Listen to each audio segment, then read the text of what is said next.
Extended family का मतलब क्या है? इसमें ना कपल्स और उनके बच्चों के अलावा क्लोज जो रिलेटिव हैं वो भी इंक्लूड होते हैं। तो एक फैमिली ग्रुप की फैमिली में ग्रुप हो गए, इसमें कंसिस्टिंग ऑफ क्लोज रिलेटिव, नज़दीक के रिश्तेदार भी इसमें होते हैं। बियॉन्ड किसके अलावा कपल एंड देयर चिल्ड्रन, जो सब एक साथ रहते हैं, living either with in the same house hold और इन क्लोज मतलब आसपास, और कंटिन्यूस रिलेशनशिप मतलब एक दूसरे से मिलते रहते हैं। तो एक्सटेंडेड फैमिली का मतलब ये कि क्लोज रिलेटिव जो है वो आसपास ही रहते हैं, या तो साथ में रहते हैं या आसपास ही रहते हैं और कॉन्टैक्ट में रहते हैं। एक्सटेंडेड फैमिली कंसिस्ट ऑफ, इसमें 3 पीढ़ी और more generation living under the same roof और in the family having close contact with another, मतलब या तो एक ही छत में के नीचे रह रहे हैं या आसपास उनके घर हैं वो सब रह रहे हैं, तो इसे कहते हैं एक्सटेंडेड फैमिली। इसके एडवांटेज क्या है एक्सटेंडेड फैमिली के? इसमें जो बच्चे हैं वो सीखते हैं क्या, शेयरिंग करना सीखते हैं, कि एक दूसरे का ध्यान केयरिंग सीखते हैं, कोऑपरेट करना सीखते हैं। इससे उनके बीच में एक अच्छा बॉन्ड डेवलप हो जाता है, जिससे वो कम्युनिटी में अच्छे से रह सकते हैं।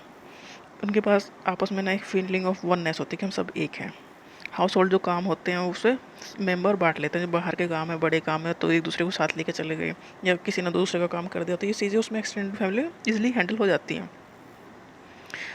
Each member is guaranteed with minimum basic requirement, ऐसा है कि मान लो किसी आदमी कोई जॉब नहीं कर रहा है, कोई काम उसके नहीं हो पा रहा है, तो उसे भी ऐसा नहीं कि लिविंग स्टैंडर्ड उसका भी एकदम गिर जाएगा, तो उसकी बेसिक रिक्वायरमेंट पूरी करने का काम वो एक्सटेंडेड फैमिली में हो जाता है। इसमें नॉलेज करते हैं एंड जो एल्डर हैं उनसे नॉलेज गेन करते हैं, क्योंकि कई पीढ़ी अवेलेबल हैं, मैंने एक्सपीरियंस ज़्यादा है, तो उनसे वो अच्छा सोर्स है नॉलेज का जो बच्चों को अवेलेबल हो जाते हैं easily. Multi level child care मिलती है इसमें, कई पीढ़ी साथ में रह रही है तो चाइल्ड बच्चों को हर पीढ़ी का एक्सपीरियंस और केयर हर पीढ़ी उस पर ध्यान देती है। स्ट्रॉन्ग फैमिली बॉन्ड आपस में बनते हैं।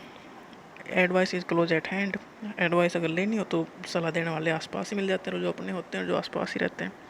इकोनॉमिक स्टेबिलिटी उसमें अच्छी होती है। Helps with Elder care and child care, जो एल्डर की केयर और चाइल्ड की केयर में एक दूसरे की वो हेल्प कर देते हैं। ये काम आसानी से हो जाता है अगर सिंगल फैमिली रह रही है, मतलब पेरेंट्स और उनके बच्चे अगर मैरिड, तो ये है कि उसमें ध्यान देने के लिए उनके पास टाइम नहीं होता। बट जो एक्सटेंडेड फैमिली उसमें कुछ मेंबर तो रहते ही हैं जो अवेलेबल हो जाते हैं। ये है एडवांटेज एक्सटेंडेड फैमिली के। डिसएडवांटेज क्या है? डिसएडवांटेज ये है कि उसमें इंडिपेंडेंट नहीं होता इंसान, कई लेवल के उसके ऊपर अथॉरिटी चलती है। इसमें राजा राज टाइप वाली फीलिंग आती है। जनरेशन गैप है, कई पीढ़ी साथ में, तो गैप तो जनरेशन गैप आएगा ही। तो जनरेशन गैप का मतलब ये है कि वो एक दूसरे से की चीज़ों को लेवल को समझ नहीं पाएंगे, तो कन्फ्लिक्ट होंगे। ओपिनियन में डिफरेंस होगा, जिससे लड़ाई झगड़ा हो सकते हैं। प्राइवेसी का तो लॉस होना ही होना है उसमें। कुछ मतलब कुछ नुकसान तो रहना ही है। सिंगल रहोगे तो कुछ अलग फ़ायदे हैं, कुछ अलग नुकसान है। एक्सटेंडेड फैमिली में कुछ अलग है। तो मेरे लिए तो नुकसान इसमें यही कि इंडिपेंडेंस आज़ादी छीन जाती है, और फ़ायदा भी ये है कि सबकी केयर मिलती है।